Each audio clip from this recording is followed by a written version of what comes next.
नमस्कार दोस्तों, एजुकेशन 24 में आपका स्वागत है। दोस्तों आज का वीडियो बहुत ही खास होने वाला है क्योंकि आज के इस वीडियो में मैं आपको बताऊंगा कि बीए परीक्षा में इकोनॉमिक्स यानी अर्थशास्त्र के सब्जेक्ट में आपको हेडिंग कैसे बनाना है। दोस्तों एक कमेंट आया था जिसके अंदर लिखा था कि सर इकोनॉमिक्स के अंदर हेडिंग कैसे बनाएंगे, इसके ऊपर एक वीडियो बनाइए। तो दोस्तों आप इस वीडियो को ध्यान से देखिएगा। इस वीडियो के अंदर मैं आपको 3 क्वेश्चन का हेडिंग बना करके दिखाऊंगा और साथ ही साथ मैं आपको ये भी बताऊंगा कि आपको हेडिंग कैसे बनाना है। तो आइए देर न करते हुए वीडियो को शुरू करते हैं और तीनों क्वेश्चन का हेडिंग बना करके देखते हैं। दोस्तों पहला क्वेश्चन है कि निवेश फलन से आप क्या समझते हैं, इसके विभिन्न निर्धारक तत्वों पर प्रकाश डालिए। दोस्तों मैं आपसे बार बार कहता हूं कि जब भी आप किसी प्रश्न का हेडिंग बनाइएगा तो उस प्रश्न को 2 से 3 बार पहले पढ़ लीजिएगा। उसके बाद आप ये देखने की कोशिश कीजिएगा कि प्रश्न क्या कह रहा है और फिर प्रश्न के अंदर क्या क्या पॉइंट्स है जिसके ऊपर आप हेडिंग बना सकते हैं। तो जैसे इस प्रश्न को हम पहले 2 से 3 बार पढ़ेंगे तो हमें क्लियर हो जाएगा। प्रश्न कह रहा है कि निवेश फलन से आप क्या समझते हैं, यानी कि निवेश फलन से आप क्या समझते हैं, इसके विभिन्न निर्धारक तत्वों पर प्रकाश डालिए। यानी कि निवेश फलन के जो भी निर्धारक तत्व हैं उसके ऊपर हमें प्रकाश डालना है। तो दोस्तों देखिए, जब हम इसको ध्यान से देखते हैं तो एक चीज पता चलता है कि इसके अंदर हमें 2-3 पॉइंट दिख रहा है। जैसे पहला पॉइंट है निवेश फलन, यानी कि यहां से लेकर और यहां तक हमारा पहला पॉइंट हो जाएगा निवेश फलन। उसके बाद दूसरा पॉइंट क्या होगा, तो दूसरा पॉइंट हम देखेंगे तो दूसरा पॉइंट हो जाएगा निवेश फलन से आप क्या समझते हैं, यानी कि यहां से लेके और यहां तक हमारा दूसरा पॉइंट हो जाएगा। अब तीसरा पॉइंट क्या होगा, तो इसके विभिन्न निर्धारक तत्व, ये हो जाएगा हमारा तीसरा पॉइंट। अब दोस्तों अगर हम चौथा पॉइंट बनाना चाहें तो इसके प्रकार बना सकते हैं कि निवेश फलन के कितने प्रकार होते हैं। तो आइए देर न करते हुए इसका हेडिंग बनाते हैं और स्टेप बाय स्टेप समझते जाते हैं। दोस्तों पहला हेडिंग हम क्या लिखेंगे, तो मैं आपसे हर बार बताता हूं कि जब भी आप किसी प्रश्न का हेडिंग बनाएंगे तो उसका या तो भूमिका लिखेंगे या प्रस्तावना लिखेंगे या परिभाषा लिखेंगे। तो सबसे पहले दोस्तों हम ये देखेंगे कि किस चीज का, किस सब्जेक्ट का क्वेश्चन है। तो ये दोस्तों इकोनॉमिक्स का है। तो इकोनॉमिक्स के अंदर हम क्या लिखेंगे, इकोनॉमिक्स के अंदर या तो हम भूमिका लिखेंगे या उसकी परिभाषा लिखेंगे। हम यहाँ पे परिचय नहीं लिखेंगे। तो यहाँ पे दोस्तों हम लिखेंगे भूमिका। तो पहला हेडिंग दोस्तों हमारा हो जाएगा भूमिका। अब दूसरा हेडिंग क्या लिखेंगे, तो दूसरा हेडिंग दोस्तों हम लोग देखेंगे कि प्रश्न क्या कर रहे हैं। तो प्रश्न में पहला पॉइंट क्या है, तो पहला पॉइंट है दोस्तों आपका निवेश फलन। यहाँ से यहाँ तक, यहाँ से और यहाँ तक आपका पहला पॉइंट है। तो यहाँ पे दोस्तों हम लोग लिखेंगे दूसरा हेडिंग हमारा हो जाएगा निवेश फलन। तो यहाँ पे दोस्तों हम लोग लिखेंगे दूसरा हेडिंग हमारा हो जाएगा निवेश फलन। ये दोस्तों हमारा हो गया दूसरा हेडिंग। अब फिर दोस्तों हम लोग तीसरा हेडिंग देखेंगे कि प्रश्न के अंदर तीसरा हेडिंग क्या होगा, यानी कि और पॉइंट क्या है। दोस्तों दूसरा हेडिंग हमारा हो गया निवेश फलन। अब देखेंगे कि तीसरा हेडिंग क्या हो सकता है। तो क्वेश्चन कह रहा है कि निवेश फलन से आप क्या समझते हैं। तो दोस्तों देखिए, यहाँ पे सबसे पहले हम लोग भूमिका लिख लिए हैं, उसके बाद निवेश फलन लिख लिए हैं। अब दोस्तों हम क्या करेंगे कि निवेश फलन के प्रकार लिखेंगे कि निवेश फलन कितने प्रकार के होते हैं, क्योंकि यहाँ पे कह रहा है क्वेश्चन को जब आगे पढ़ेंगे तो कह रहा है कि इसके विभिन्न निर्धारक तत्वों पर प्रकाश डालिए। यानी कि जो निवेश फलन है इसके विभिन्न, यानी भिन्न भिन्न जो भी निर्धारक तत्व हैं उसके ऊपर प्रकाश डालना है। तो जब हम भूमिका लिखेंगे, इसके निवेश फलन लिखेंगे, तो इसके प्रकार भी लिखेंगे दोस्तों कि निवेश फलन कितने प्रकार के होते हैं। तो हमारा तीसरा जो हेडिंग होगा वो हो जाएगा दोस्तों निवेश फलन के प्रकार। तो हम यहाँ पे लिखेंगे निवेश फलन के प्रकार। ये हमारा हो जाएगा तीसरा हेडिंग। दोस्तों 3 हेडिंग हम बना लिए। अब चौथा हेडिंग देखेंगे क्या होगा। अब दोस्तों फिर देखेंगे कि प्रश्न के अंदर हम निवेश फलन लिख लिए, निवेश फलन के प्रकार लिख लिए। अब देखेंगे कि क्वेश्चन क्या पूछा है। तो क्वेश्चन कह रहा है कि निवेश फलन से आप क्या समझते हैं, इसके विभिन्न निर्धारक तत्वों पर प्रकाश डालिए। तो अब हम लोग अगला हेडिंग ले लेंगे यहाँ से यहाँ तक, इसके विभिन्न निर्धारक तत्व। तो यहाँ पे दोस्तों हम लोग लिखेंगे बना करके कि निवेश फलन के निर्धारक तत्व या फिर निवेश फलन के निर्धारक, विभिन्न निर्धारक तत्व। इस तरीके से हम बनाएंगे, जैसे थोड़ा सा आपको दिमाग लगाना पड़ेगा। यहाँ पे हम लिखेंगे, ध्यान से देखिए किस तरीके से मैं लिख रहा हूँ। यहाँ पे हम लोग लिखेंगे निवेश, पहले ये ले लेंगे निवेश फलन। यहाँ पे लिखेंगे, पहले यहाँ पे जोड़ेंगे निवेश फलन। यहाँ पे हम लोग लिख देंगे निवेश फलन। उसके बाद यहाँ से लिखेंगे निवेश फलन के विभिन्न निर्धारक तत्व। यहाँ इस तरीके से लिखेंगे निवेश फलन के विभिन्न, निवेश फलन के विभिन्न निर्धारक तत्व।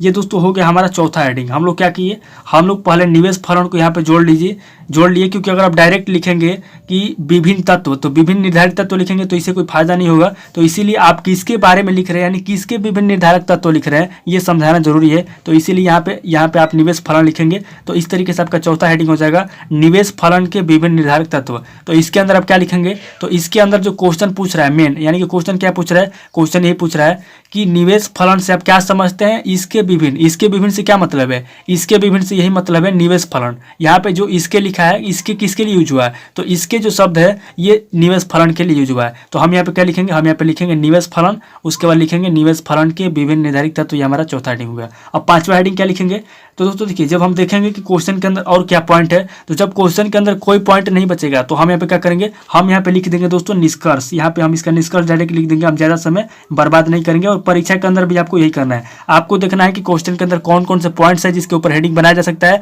और जब आपको सभी पॉइंट का हेडिंग आप बना लेते हैं प्रश्न के अंदर, तो आपको जब कोई पॉइंट नहीं मिलता है, यानी आपको प्रश्न के अंदर जब कोई पॉइंट नहीं मिलता है, तो आप क्या कीजिएगा, लास्ट में निष्कर्ष लिख दीजिएगा। और निष्कर्ष के अंदर सभी के बारे में थोड़ा थोड़ा लिख दीजिएगा अपने विचार से, और उसके बाद इसका हेडिंग जो है कंप्लीट हो जाएगा। तो दोस्तों जो पहला क्वेश्चन है आपका इकोनॉमिक्स का, उसका हेडिंग हम लोग बना लिए। पहला हेडिंग हमारा हो जाएगा भूमिका। भूमिका के अंदर हम थोड़ा सा इसके बारे में एक्सप्लेन कर देंगे। उसके बाद दूसरा हेडिंग बना लेंगे निवेश फलन। निवेश फलन क्या होता है इसकी परिभाषा लिख देंगे। फिर निवेश फलन के प्रकार, यानी निवेश फलन कितने प्रकार का होता है इसके बारे में हम लिखेंगे।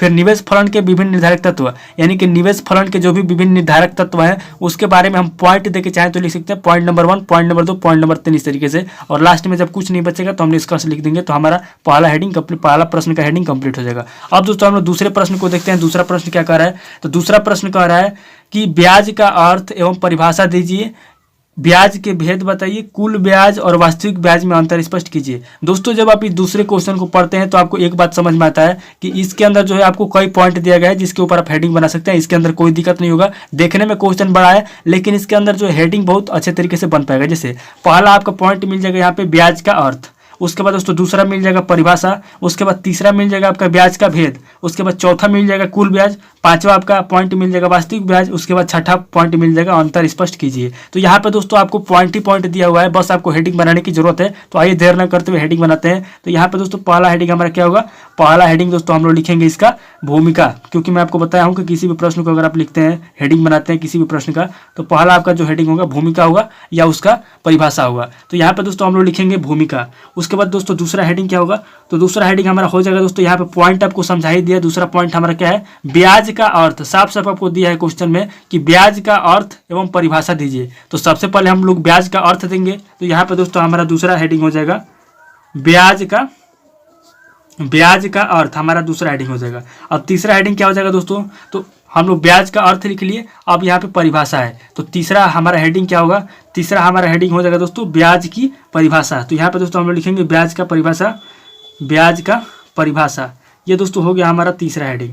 दोस्तों क्वेश्चन के अंदर पॉइंट आपका दिया हुआ है, बस आपको हेडिंग बनाना है, क्योंकि ये बहुत ही देखने में क्वेश्चन बड़ा है लेकिन इसके अंदर बहुत ही अच्छे तरीके से पॉइंट को दे दिया है। अब दोस्तों चौथा हमारा हेडिंग क्या हो जाएगा, तो चौथा हेडिंग हो गया दोस्तों हमारा, पहला हमारा ब्याज का अर्थ हो गया, उसके बाद परिभाषा हो गया। अब बच रहा है ब्याज के भेद। तो हम लोग क्या लिखेंगे, हम लोग लिखेंगे दोस्तों यहाँ पे ब्याज के भेद। साफ साफ यहाँ पे पॉइंट दे दिया है, कोई दिक्कत नहीं है, ब्याज के भेद। ये हो गया दोस्तों आपका चौथा हेडिंग। अब पांचवा हेडिंग क्या लिखेंगे, तो पांचवें हेडिंग में दोस्तों यहाँ पे दिख रहा है आपको कुल ब्याज, क्योंकि ब्याज के भेद हो गया। अब आपका आगे आता है कुल ब्याज। तो यहाँ पे दोस्तों हम लोग क्या लिखेंगे, यहाँ पे लिखेंगे हम लोग कुल ब्याज। तो यहाँ पे दोस्तों हम लोग लिखेंगे कुल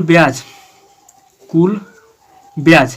या फिर दोस्तों अगर आप चाहें तो इस तरीके से भी लिख सकते हैं। अगर आप चाहेंगे तो कुल ब्याज और वास्तविक ब्याज में अंतर करने के लिए बोल रहा है। तो अगर आप चाहेंगे तो यहाँ से लेकर, ध्यान समझिएगा, यहाँ से लेकर के और यहाँ तक आप पूरे पॉइंट को एक ही पॉइंट में, यानी एक ही हेडिंग बना देंगे विस्तार करके। तो यहाँ पे अगर इस तरीके से भी लिख सकते हैं इसको कि कुल ब्याज और वास्तविक ब्याज में अंतर। इस तरीके से अगर आप लिख देंगे तो ज़्यादा अच्छा रहेगा, कुल ब्याज और वास्तविक ब्याज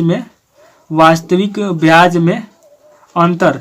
ये आपका हो जाएगा पांचवा हेडिंग। क्योंकि दोस्तों देखिए, अगर आप चाहें तो पहले कुल ब्याज के बारे में लिखेंगे, फिर वास्तविक ब्याज के बारे में लिखेंगे, फिर दोनों के बारे में अंतर स्पष्ट करेंगे। लेकिन अगर आप चाहें तो डायरेक्ट भी लिख सकते हैं कि कुल ब्याज और वास्तविक ब्याज में अंतर, क्योंकि क्वेश्चन पूछ रहा है कि ब्याज का अर्थ एवं परिभाषा दीजिए, ब्याज के भेद बताइए, कुल ब्याज और वास्तविक ब्याज में अंतर स्पष्ट कीजिए। तो यहाँ पर दोस्तों आप डायरेक्ट भी लिख सकते हैं कि कुल ब्याज और वास्तविक ब्याज में अंतर। इस तरीके से लिख के क्या करेंगे, आप इसका हेडिंग इसके अंदर लिख देंगे। उसके बाद दोस्तों जब हम देखेंगे कि इसके अंदर और क्या बच रहा है, तो इसके अंदर दोस्तों अब कोई पॉइंट नहीं बच रहा है। तो जब कोई पॉइंट नहीं बचेगा तो लास्ट में हम क्या करेंगे, लास्ट में हम यहाँ पे लिख देंगे निष्कर्ष। तो यहाँ पे दोस्तों हम लोग लिख देंगे यहाँ पे निष्कर्ष। तो हमारा जो है हेडिंग कंप्लीट हो जाएगा इस प्रश्न का।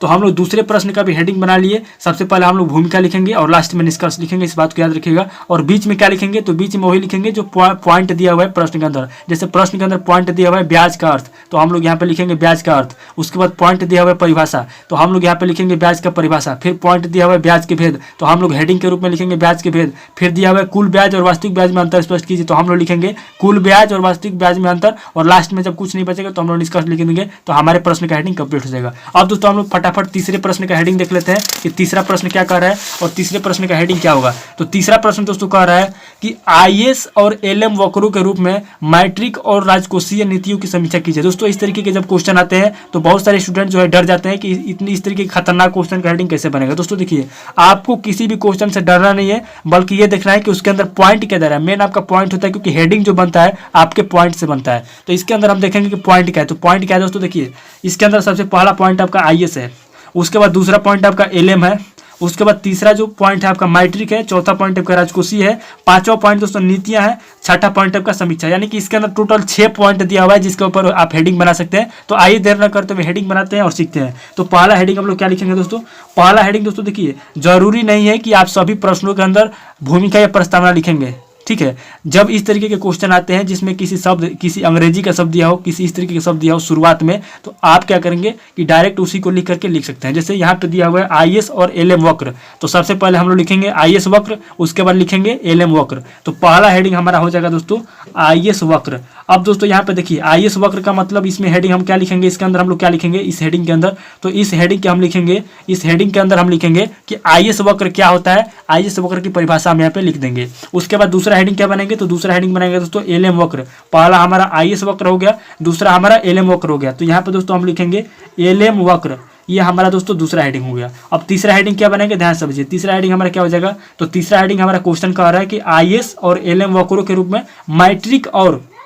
मैट्रिक और राजकोषीय। तो सबसे पहले हम लोग क्या लेंगे, सबसे पहले हम लोग इस पॉइंट को लेंगे मैट्रिक नीति, क्योंकि देखिए मैट्रिक और राजकोषीय नीतियों के बारे में कह रहा है। तो मैट्रिक नीति और राजकोषीय नीति के बारे में हम लोग लिखेंगे, तब जाके आपका कंप्लीट होगा। तो हम लोग दोस्तों तीसरा हेडिंग लिखेंगे मैट्रिक नीति, क्योंकि मैट्रिक नीति क्या होती है इसके बारे में पहले लिखेंगे। तो ये हो गया दोस्तों आपका तीसरा हेडिंग मैट्रिक नीति। अब दोस्तों हम लोग लिखेंगे राजकोषीय नीति। मैट्रिक नीति आपका हो गया, अब अगला है दोस्तों आपका राजकोषीय नीति। तो हम यहाँ पे लिखेंगे दोस्तों चौथा हमारा जो हेडिंग होगा यहाँ पे दोस्तों हो जाएगा राजकोषीय नीति। ये हमारा राजकोषीय नीति हमारा क्या होगा, यह हमारा चौथा हेडिंग हो जाएगा राजकोषीय नीति। राजकोषीय नीति क्या होता है इसके बारे में आप इस हेडिंग के अंदर लिखेंगे।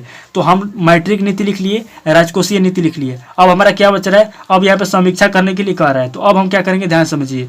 अब हम क्या करेंगे कि यहाँ से लेके और यहाँ तक इन सबको एक ही में मिला करके लिखेंगे, यहाँ से लेकर के और यहाँ तक। जैसे मैं लिख रहा हूँ, ध्यान से देखिए। पांचवा हेडिंग हमारा क्या हो जाएगा, पांचवा हेडिंग हमारा हो जाएगा कि मैट्रिक और राजकोषीय नीतियों की समीक्षा। यानी यहाँ से लेकर के इतना और यहाँ तक समीक्षा तक इतना, यहाँ से लेकर के यहाँ तक हमारा एक ही हेडिंग हो जाएगा कि मैट्रिक और राजकोषीय नीतियों की समीक्षा। तो यहाँ पे दोस्तों हमारा पांचवा हेडिंग हो जाएगा मैट्रिक और, ध्यान से समझिए दोस्तों, बहुत ही इंपॉर्टेंट क्वेश्चन बता रहा हूँ मैं। मैट्रिक और राजकोषीय नीतियों की, मैट्रिक और राजकोषीय नीतियों की समीक्षा, ये दोस्तों आपका हो गया पांचवा हेडिंग। तो हम लोग छठा हेडिंग देखेंगे कि छठा हेडिंग हम लोग क्या लिख सकते हैं। तो दोस्तों इसके अंदर हम लोग लगभग सभी पॉइंटों को लिख चुके हैं। तो अब हम लोगों के पास कुछ नहीं बचा है। तो लास्ट में हम क्या करेंगे, लास्ट में दोस्तों हम यहाँ पे निष्कर्ष लिख देंगे। तो यहाँ पे दोस्तों हम लोग लिख देंगे इसका निष्कर्ष। तो हमारा जो है तीसरा हेडिंग भी, तीसरा प्रश्न का हेडिंग भी कंप्लीट हो गया। तो इस तरीके से दोस्तों हम लोग का तीसरे प्रश्न का भी हेडिंग कंप्लीट हो गया। दोस्तों देखिए एक बार प्रश्न को पढ़ लेते हैं और फिर से मैं आपको समझा देता हूं ताकि आपको समझ में आ जाए, क्योंकि ये बहुत ही महत्वपूर्ण क्वेश्चन है। दोस्तों देखिए क्वेश्चन कह रहा है कि IS और LM वक्र के रूप में। तो सबसे पहले हम लोग क्या करेंगे, सबसे पहले हम लोग IS वक्र को लिखेंगे, उसके बाद हम लोग LM वक्र को लिखेंगे। तो IS वक्र हो गया, LM वक्र हो गया। उसके बाद कह रहा है कि मैट्रिक और राजकोषीय नीति, मैट्रिक और राजकोषीय नीति कर रहा है। तो सबसे पहले हम लोग मैट्रिक नीति के बारे में लिखेंगे, फिर उसके बाद राजकोषीय नीति के बारे में लिखेंगे, और फिर कह रहा है कि मैट्रिक और राजकोषीय नीतियों की समीक्षा। तो हम क्या करेंगे कि अगले स्टेप में यहाँ से लेकर के और यहाँ तक मैट्रिक और राजकोषीय नीतियों की समीक्षा, इतना हेडिंग के रूप में हम यहाँ पे ले लेंगे, पांचवें हेडिंग के रूप में मैट्रिक और राजकोषीय नीतियों की समीक्षा। और लास्ट में जब हमारे पास कोई पॉइंट नहीं बचेगा हेडिंग बनाने के लिए, तो लास्ट में हम लोग यहाँ पे निष्कर्ष लिख देंगे। तो हमारे प्रश्न का हेडिंग कंप्लीट हो जाएगा। तो दोस्तों आपको ये वीडियो कैसा लगा, अगर वीडियो अच्छा लगा तो वीडियो को लाइक कीजिए, शेयर कीजिए और कमेंट करके बताइए कि आपको नेक्स्ट वीडियो किस टॉपिक के ऊपर चाहिए। थैंक यू दोस्तों।